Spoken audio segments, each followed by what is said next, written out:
Le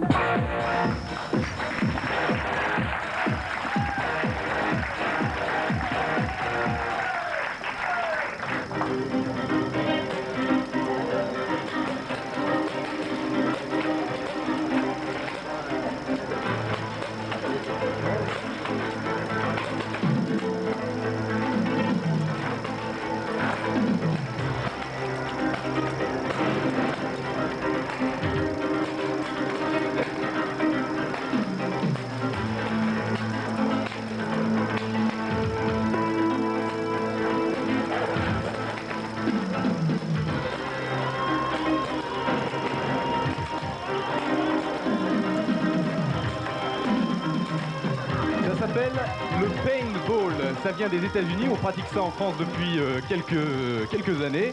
Et dans la région, c'est nouveau, il y a 2 clubs qui viennent de se créer. Les avions, vous pouvez venir nous retrouver, ça va messieurs? Ouais, vous pouvez vous relever.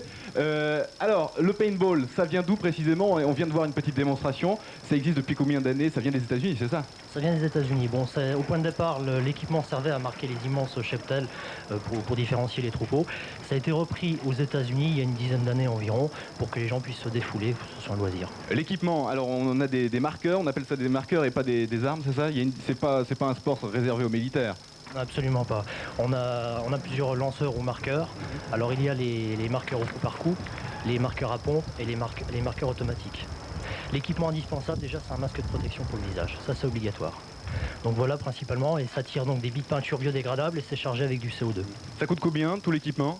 L'équipement de base tel que celui-là vaut à peu près 1000 francs, ça va jusqu'à 5000 francs suivant le lanceur utilisé. Alors on ne peut pas pratiquer ce sport partout, il y a des associations ou des clubs, on va en parler. Vous vous occupez d'une association qui se trouve où et vous organisez quoi?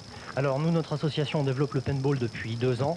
On a 2 sites. Il y en a un qui est situé dans la Meuse, à Lérouville, près de Commercy.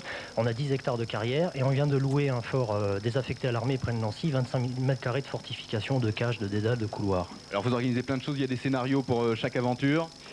Pour chaque aventure, alors nous on a un peu dérivé les règles du paintball qui au point de départ était un jeu de scout, un jeu de drapeau où 2 ou plusieurs équipes adverses s'éliminaient pour s'emparer de l'emblème du drapeau.